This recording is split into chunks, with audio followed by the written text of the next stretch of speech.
ఈ వెంట్రుకలు నీ దగ్గరే పెట్టుకో. ఈ వెంట్రుకలు పోయాయో అది నీ మాట వినదు. ఆత్మ నాకు మెల్లిగా కనిపించటం మొదలుపెట్టింది. దాని బొచ్చు నా చేతిలో ఉంది కాబట్టి అది నన్ను ఏమీ చేయట్లేదు. ఒక్కసారిగా రాజు ఎదురుగా ఒక ఆడమనిషి ప్రత్యక్షమైంది. బెడ్ మీద పడుకుంటున్న తన కూతురు పక్కన ఎవరో జుట్టు విరబోసుకొని కూర్చున్నారు. ఫ్రెండ్ ఒకడు కాల్ చేసి రాజు చనిపోయాడ్రా అని చెప్పాడు. బాత్రూంలోకి వెళ్ళి కారుణ్య ఇచ్చిన పేపర్ని తీసి చూశాడు. నువ్వు నీ కూతురు బ్రతికి ఉండాలంటే వెంటనే ఇంట్లో నుంచి బయటికి వచ్చి పక్క వీధిలో ఉన్న హోటల్లో నన్ను కలువు, నీ భార్యకి మాత్రం చెప్పొద్దు అని రాసుంది. ఆ పోలీసులు జనాలతో పాటు ఉమేష్ కూడా అక్కడికి వచ్చాడు. కానీ ఆ శవాలతో పాటు వాటి పక్కనే జుట్టు విరబోసుకొని కూర్చుని నవ్వుతున్న ఆత్మ కూడా ఉమేష్కి కనిపించింది.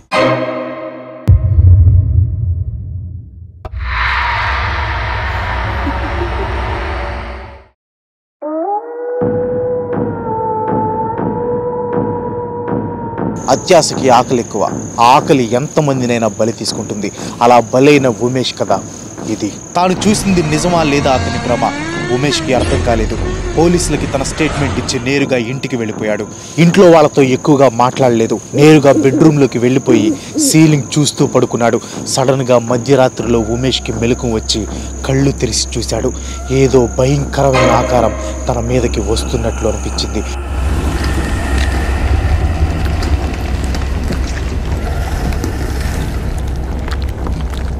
ఉమేష్ పెద్దగా అరుస్తూ పైకి లేచాడు. గట్టిగా ఊపిరి తీసుకుంటూ అటు ఇటు చూశాడు. తన భార్య కూతురు ఇద్దరు పక్కన లేరు. బయటికి వెళ్ళి చూశాడు. రోజు హాల్లో పడుకునే ఉమేష్ అమ్మ నాన్న కూడా అక్కడ లేరు. ఎక్కడికి వెళ్ళారు వీళ్ళంతా అని తనలో తాను అనుకుంటూ చిన్నగా డోర్ తీసి చూశాడు.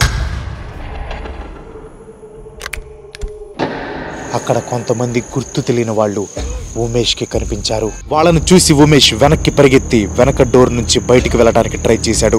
కానీ వెనక డోర్ తీసి చూస్తే ఇంటి మీదకి వెళ్ళే స్టెప్స్ మీద ఉమేష్ భార్య సోని గాలిలో వేలాడుతూ కనిపించింది. ఉమేష్లో బాధ, భయం, కన్ఫ్యూజన్. అసలు ఏం జరుగుతుందో అర్థం కాలేదు. ఇది కళ, నిజమా? ఖచ్చితంగా కలే. నిద్ర లేవాలి అని తనలో తాను అనుకుంటూ ఉండగా ఎవరో ఉమేష్ తల మీద బలంగా కొట్టినట్లు ఉమేష్కి అనిపించింది. కళ్ళు తిరిగి పడిపోయాడు. తెల్లవారింది. బెడ్ మీద నుంచి లేచాడు ఉమేష్. లేచిన వెంటనే తల వెనక భాగంలో నొప్పిగా అనిపించింది. వెంటనే రాత్రి జరిగిందంతా గుర్తొచ్చింది. ఓపిక తెచ్చుకొని బెడ్ మీద నుంచి లేచి బయటికి వచ్చి చూస్తే ఎవరి పనులు వాళ్ళు చేసుకుంటున్నారు. కిచెన్లో ఉన్న భార్య జ్యోతి దగ్గరికి వెళ్ళి నైట్ ఏం జరిగింది అని అడిగాడు. అదేంటి నైట్ ఏం జరిగిందో గుర్తులేదా? టాయిలెట్కి వెళ్ళి కళ్ళు తిరిగి వాష్రూమ్లో పడిపోయారు కదా, మామయ్య నేను మిమ్మల్ని తీసుకొని వచ్చి బెడ్ మీద పడుకోబెట్టాం అని చెప్పింది.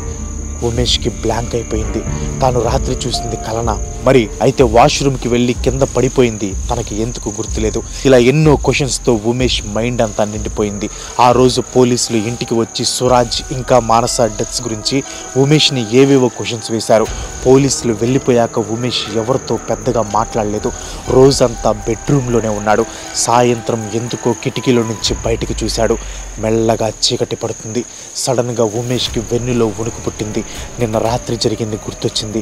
మళ్ళీ ఈరోజు కూడా అలాంటి కల వస్తుందా లేదా నిజంగానే జరుగుతుందా అనుకుంటూ తనలో తాను భయపడ్డాడు. నైట్ 8కి భోజనానికి రమ్మని భార్య జ్యోతి పిలిచినా కూడా పట్టించుకోకుండా అంతే పడుకున్నాడు. 9 అయింది. రోజు బెడ్రూమ్లోకి వచ్చి పడుకునే కూతురు భార్య ఇంకా రాలేదు. 10, 11, 12 అయింది. అయినా రాలేదు. ఏమైందో చూద్దామని బయటికి వెళ్దాం అనుకున్నాడు. కానీ ఉమేష్కి ధైర్యం చాలట్లేదు. ఎలాగోలా ధైర్యం తెచ్చుకొని బయటికి వెళ్ళాడు. కిచెన్లో నుంచి ఏవో సౌండ్స్ వినిపిస్తుంటే అటు వెళ్ళి కిచెన్ డోర్ ఓపెన్ చేశాడు. ఒక్కసారిగా ఉమేష్ గుండె ఆగిపోయింది. ఉమేష్ వాళ్ళ నాన్నని టేబుల్కి కట్టేసి ఆయన మెడ మీద కత్తి పెట్టి ఉమేష్ వైపు చూసి నవ్వుతుంది జ్యోతి. జ్యోతి ఆగు అని ఉమేష్ అరిచి జ్యోతి దగ్గరికి వెళ్ళేలోపు జ్యోతి ఉమేష్ తండ్రిని పొడిచి చంపేసింది. కోపంతో ఉమేష్ జ్యోతిని గట్టిగా లాగి కొట్టాడు. అంతే. జ్యోతి పెద్దగా నవ్వుతూ ఉమేష్ ముందే నోట్లో నుంచి జుట్టుతో పాటు రక్తం కక్కుకొని చనిపోయింది. ఉమేష్ గట్టిగా ఏడుస్తూ వాళ్ళ అమ్మను పిలిచాడు. కానీ వాళ్ళ అమ్మ నుంచి ఎటువంటి సమాధానం లేదు.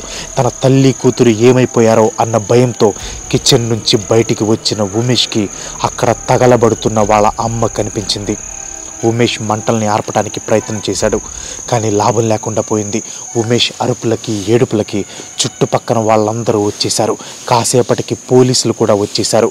ఉమేష్ని జీప్ ఎక్కిస్తున్న టైంలో తన 12 సంవత్సరాల కూతురు కనిపించింది. ఏడుస్తూ ఉమేష్ దగ్గరికి వచ్చి, తప్పు చేసావు డాడీ అంటూ హగ్ చేసుకుంది. ఉమేష్కి ఒక్కసారిగా తాను చేసింది గుర్తొచ్చింది. తన కూతురు అనిన మాటలు ఉమేష్ చెవిలో పదే పదే వినిపించాయి. నేనేం తప్పు చేశాను? అసలు ఒక్కరోజు ముందు దాకా నార్మల్గా ఉన్న నా లైఫ్ ఎందుకు ఇలా మారిపోయింది? ఇదంతా సురాజ్ చావుతో మొదలైంది. ఆ వెంట్రుకల్ని తీసినప్పటి నుంచి ఇదంతా జరుగుతుంది. వాటి వల్లనే ఇదంతా జరుగుతుందా అంటూ ఉమేష్ తనలో తాను తికమక పడిపోయాడు. సురాజ్ అత్యాశతో వెంట్రుకలు కొట్టేశాడు.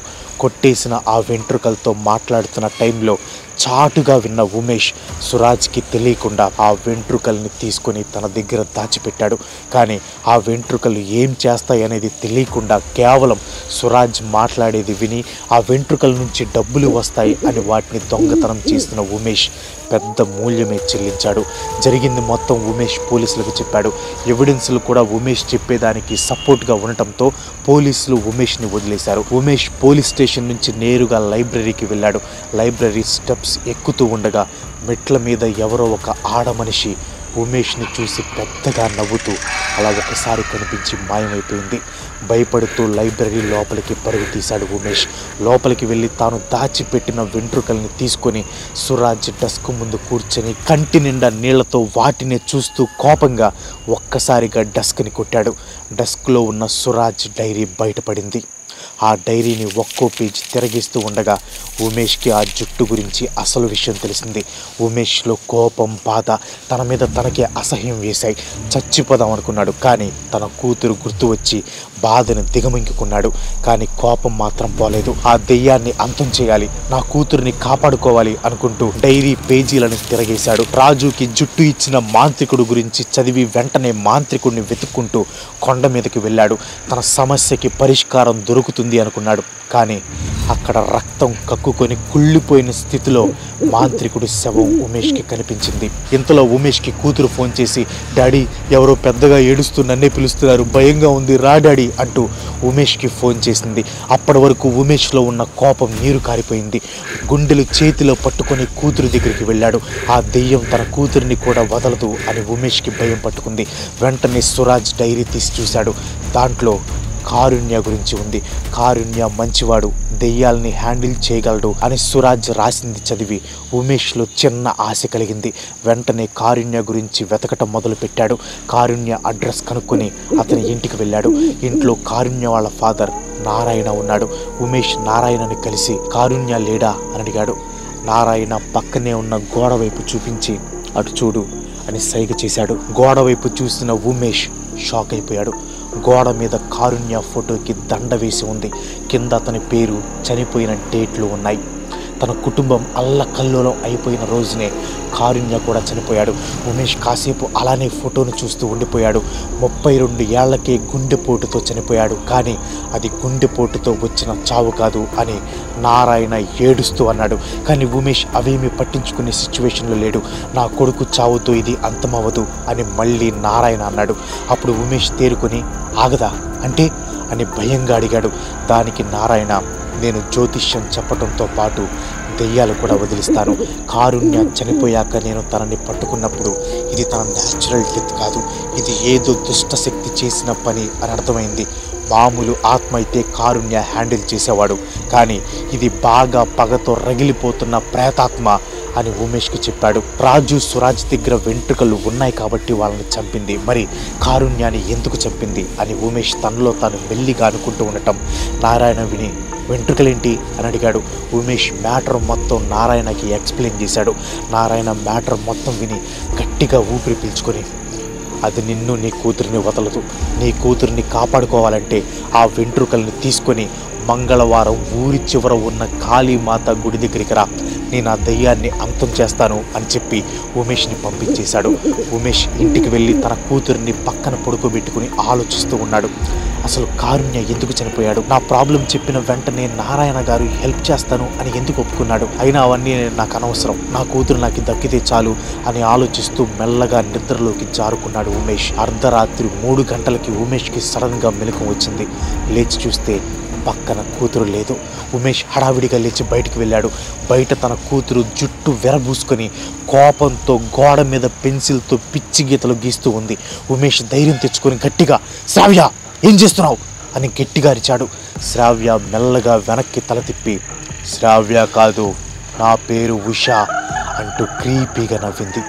నీకు దండం పెడతాను, నీ జుట్టు దొంగతనం చేసి నేను తప్పు చేశాను, కావాలంటే నన్ను చంపు, నా కూతుర్ని ఏం చేయకు అని వేడుకోవటం మొదలుపెట్టాడు ఉమేష్. మంగళవారం రానే వచ్చింది. నారాయణ చెప్పినట్లు ఉమేష్ ఊరి చివరన ఉన్న కాళీమాత గుడికి నైట్ 10 గంటలకి వెంట్రుకలు తీసుకుని వెళ్ళాడు. నారాయణ అక్కడ ఆల్రెడీ ముగ్గు వేసి ఏవో మంత్రాలు చదువుతూ ఉన్నాడు. ఉమేష్ అతని దగ్గరికి వెళ్ళి తన జేబులో ఉన్న వెంట్రుకల్ని ఇచ్చాడు. నారాయణ ఆ వెంట్రుకల్ని తీసుకొని తన సంచిలో చెయ్యి పెట్టి ఇంకొన్ని వెంట్రుకలు తీసి వాటితో కలిపి ముందు ఉన్న ముగ్గులో పెట్టాడు. ఆ వెంట్రుకలు ఎవరివి అని ఉమేష్ అడిగాడు. నారాయణ ఏం మాట్లాడకుండా ఉమేష్ని కూర్చో అంటూ సైగ చేశాడు. నేను ఇప్పుడు ఆత్మని ఇక్కడికి రప్పించి దాని జుట్టు తగలబెడతాను, నువ్వు ఈ రక్తాన్ని తీసుకుని వెళ్ళి గుడి చుట్టూ చల్లిరా అని ఉమేష్కి పెద్ద గాజు సీసా ఇచ్చాడు. దాని నిండా రక్తం ఉంది. ఎవరిది రక్తం అని ఉమేష్ అడిగాడు. పిచ్చి పిచ్చి ప్రశ్నలు వేయకుండా చెప్పింది చెయ్యి అని ఉమేష్ని పంపేశాడు. నారాయణ చెప్పినట్లే ఉమేష్ రక్తం చల్లి వచ్చి కూర్చున్నాడు. నారాయణ అదే పనిగా మంత్రాలు చదవటం మొదలుపెట్టాడు. గాలి గట్టిగా వీచటం మొదలుపెట్టింది. అంత గాలి వీస్తున్నా ముగ్గులో పెట్టిన వెంట్రుకలు మాత్రం కదలటం లేదు. సడన్గా ఉన్నట్టుండి గాలి వీచటం ఆగిపోయింది. ఒక్కసారిగా వాతావరణం చల్లగా మారిపోయింది. నారాయణ మంత్రాలు చదవటం ఆపి ఉమేష్ వైపు తిరిగి, నీ భుజాలు బరువెక్కినట్లు ఉన్నాయి కదా అని అడిగాడు. అలా అడిగిన వెంటనే ఉమేష్ భుజాల మీద ఏదో బరువుగా పడినట్టు అనిపించింది. అప్పుడు నారాయణ, దేనికి వాడి భుజాల మీద కూర్చున్నావు, దా ఇటొచ్చి కూర్చో అని ఉమేష్ భుజాల మీద కూర్చున్న దెయ్యాన్ని పిలిచాడు.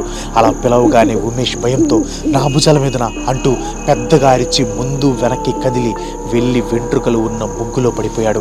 ఒరే మూర్ఖుడా, ముగ్గులో నుండి లెగువు, ఆ వెంట్రుకలు కానీ ముగ్గులో నుంచి బయటికి వచ్చాయో అది మన ఇద్దరిని పీక్కుని తింటుంది అని నారాయణ ఉమేష్ని తిట్టాడు. ఉమేష్ కంగారుగా పైకి లేచి, ఏం కాలేదు సార్, ముగ్గులో వెంట్రుకలు అలాగే ఉన్నాయి అంటూ పక్కకి వెళ్ళాడు.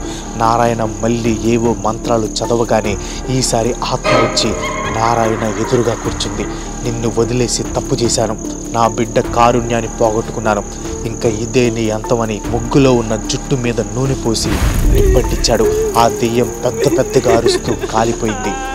ఇంకా నీకు ఏ ఆపద రాదు, ఇక్కడ జరిగింది ఎవరికి చెప్పకపో అని ఉమేష్తో అన్నాడు నారాయణ. అది కాదు సార్, ఆ దెయ్యం మీకు ముందే తెలుసా, నిన్ను వదిలేసి తప్పు చేశాను అని దాంతో ఎందుకు అన్నారు అని ఉమేష్ అడిగాడు. అది నీకు అనవసరం, నిన్ను కాపాడాను, నీకు అది చాలు అని నారాయణ అక్కడి నుంచి వెళ్ళిపోతూ ఉండగా, చాలదు అని ఉమేష్ అంటూ తన జేబులో ఉన్న వెంట్రుకల్ని తీసి అరచేతిలో చూపించాడు. నారాయణ వాటిని చూసి, ఎవరివిరా ఇవి అంటూ వణుకుతున్న గొంతుతో అడిగాడు. అలా అడిగిన వెంటనే నారాయణ కుడి కాలు విరిగిపోయింది.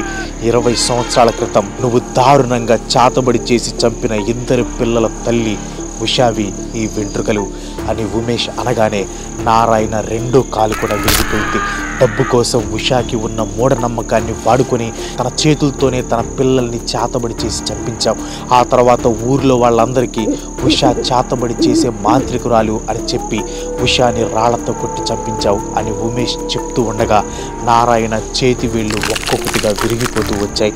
నీ డబ్బు ఆశ మూలంగా ఉషా పగపట్టిన దెయ్యంగా మారి ఎంతోమందిని బలి తీసుకుంది. ఆఖరికి నీ కొడుకు కారుణ్యాన్ని కూడా. కానీ చివరికి నా కూతురు శ్రావ్యాలోకి వచ్చి నాకు నీ గురించి నిజం చెప్పింది. అందుకే ఇందాక ముగ్గులో పడిపోయినప్పుడు వెంట్రుకల్ని మార్చేశా. నీలాంటి వాళ్ళు నాలాంటి వాళ్ళు అత్యాశకి పోవటం వల్లే కారుణ్య లాంటి మంచి వాళ్ళు నా ఫ్యామిలీ లాంటి అమాయకులు బలైపోతున్నారు.